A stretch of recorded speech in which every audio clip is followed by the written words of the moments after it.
ঈদের দিনের সুন্নাহগুলো কি? ঈদুল ফিতর আসলে সাহাবারা কি করতেন, আল্লাহ রাসূল কি করতে বলেছেন? ঈদুল ফিতরের সর্বপ্রথম যে কথা সেটি হচ্ছে তাকবীর, তাকবীর দেওয়া। বিষ্ণু বলেছেন ওয়াজাইয়িনু আ'য়াদাকুম বিতাকবীর, তোমরা তাকবীর দিয়ে ঈদের সৌন্দর্যকে বাড়াও। কারণ ঈদের সাথে কিন্তু তাকবীরের একটা ওতপ্রোত সম্পর্ক আছে।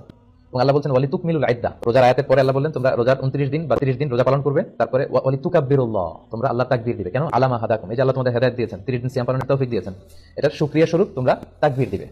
তো আমাদের বাংলাদেশে তাকবীর দেয়, আমাদের দেশের এখানে তাকবীরের একটু পার্থক্য আপনারা হয়তো দেখেছেন। বাংলাদেশে 2 বার আল্লাহু আকবার, এরপর লা ইলাহা ইল্লাল্লাহ, আবার 2 বার আল্লাহু আকবার, এরপর ওয়ালিল্লাহিল হামদ।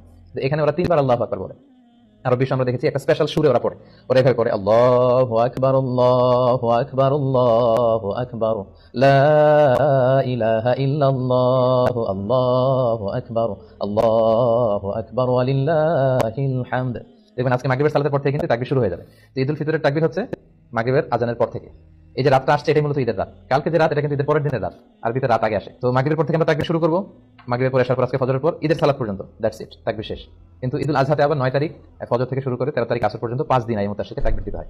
তো সম্মানিত শুধু আসুন আমরা আজকে মাগরিবের সালাতের মধ্য দিয়ে তাকবীর দেওয়া শুরু করি। আল্লাহ বলেছেন যে লিরাব্বিকা ফাকাব্বির, গ্লোরিফাই দ্য অ্যাট্রিবিউটস অফ আল্লাহ, আল্লাহর মহানতের ঘোষণা দাও, তিনি যে সবচেয়ে বড়। তাকবীরের মধ্য দিয়ে মূলত কিন্তু আমরা আল্লাহর সবচেয়ে বড় এবং সবচেয়ে পাওয়ারফুল এটার ঘোষণা দেই। আল্লাহু আকবার মানে হচ্ছে আল্লাহ সবচেয়ে বড়, আল্লাহ সবচেয়ে মহান।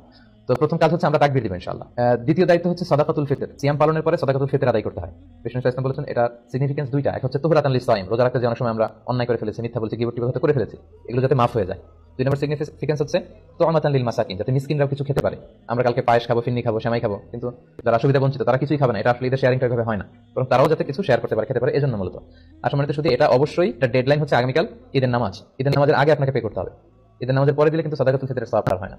বিষ্ণু বলেছেন মান আদাহা ক্বাবলা সালাত ফাহিয়া যাকাতুন মাকবুলা, যারা ঈদের সালাতের আগে এই সাদাকাতুল ফিতরটা দিয়ে দিল এটা কিন্তু অ্যাকসেপ্টেড একটা সাদাকাতুল ফিতর হবে।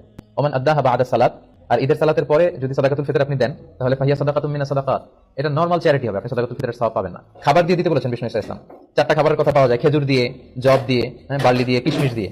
আপনি যদি কিশমিশের হিসাব করেন তাহলে কিন্তু অনেক টাকা দিতে হয়, অর্থাৎ প্রত্যেকের লাইফস্টাইল যেরকম ওই অনুযায়ী। তো এক্ষেত্রে বাংলাদেশে ইদানিং একটা বিষয় আমি খুব দেখি যে টাকা দিয়ে দেওয়া যাবে না, এরকম খুব মতভেদ লক্ষ্য করা যাচ্ছে। আচ্ছা, প্রকৃত সুন্নাহ হচ্ছে খাবার দিয়ে দিয়ে দেওয়া। লেটস সে বাংলাদেশের মানুষের খাবার হচ্ছে চাল কিংবা ডাল, তো 1 সা বিষ্ণু আদায় করতে বলেছেন। এরপরে একটা সুন্নাত হচ্ছে ঈদের দিন গোসল করা সকালে। বিষ্ণু গোসল করেছেন কিনা এই মর্মে আমি পাইনি এভাবে, কিন্তু ইবনে ওমর উনি গোসল করতেন, ইবনে ওমর রাদিয়াল্লাহু আনহু। তো উনি গোসল করতেন, হয়তো উনি রাসূল সাল্লাল্লাহু আলাইহি ওয়াসাল্লামকে দেখেছেন গোসল করতে, এজন্য উনি করতেন। তো গোসল করাটা ঈদের দিন সুন্নাহ।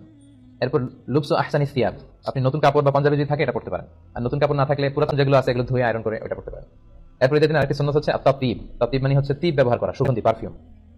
এটা এমনি ব্যবহার করা সুন্নাহ, বিশেষ করে ইসলাম পারফিউম দিতেন, আমরা তো সাধারণত হাতের এই জায়গায় দেই না, আল্লাহ রাসূল ইসলাম হাতের এইখানে দিতেন। এটা সিগনিফিকেন্স হচ্ছে উনি এখানে আতর ইউজ করে যার সাথে মুসাফা করতেন তার সাথে বিষ্ণু নবী ব্যবহার করে আতরের ঘ্রাণ চলে যেত, সবার হাতে হাতে বিষ্ণু নবীর আতরের ঘ্রাণ।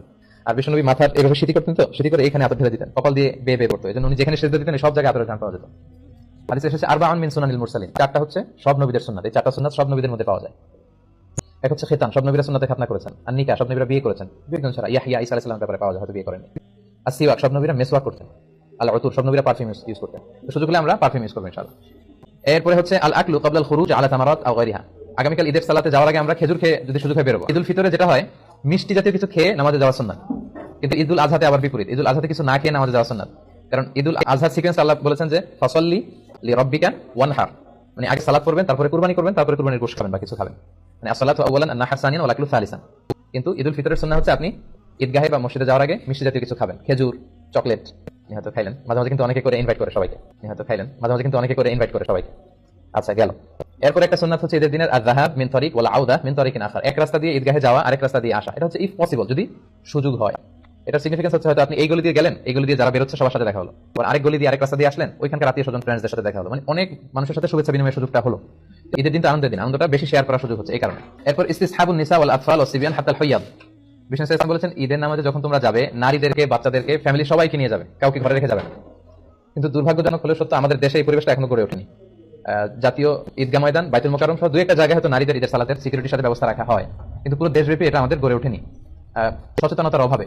আমাদের স্কলাররা ঈদের 2-3 দিন আগে শপিং মলগুলোতে হাঁটা যায় না নারীদের কারণে।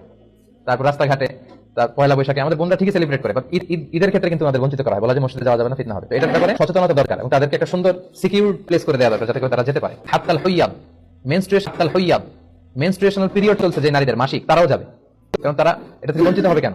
কারণ এত বড় গ্যাদারিং বছরে হয় 2টা, তখন খতিব সাহেব মুসলমানদের বিভিন্ন ক্রাইসিস, সমস্যার সম্ভাবনা নিয়ে কথা বলবে, মোটিভেশনাল কথা বলবে, আমাদের মুসলমানদের কি সমস্যা যাচ্ছে, কি ক্রাইসিস আমরা পার করছি, হ্যাঁ, এই বিষয়গুলো নিয়ে বাৎসরিক একটা মোটিভেশনাল কথা ইমাম বলবেন। ওটা থেকে যদি আমাদের বোনেরা বঞ্চিত হয়, তাহলে উম্মাটিক ডেভেলপমেন্টটা আমরা করবো কিভাবে? তো সবাইকে একসাথে করতে হবে, সবাই।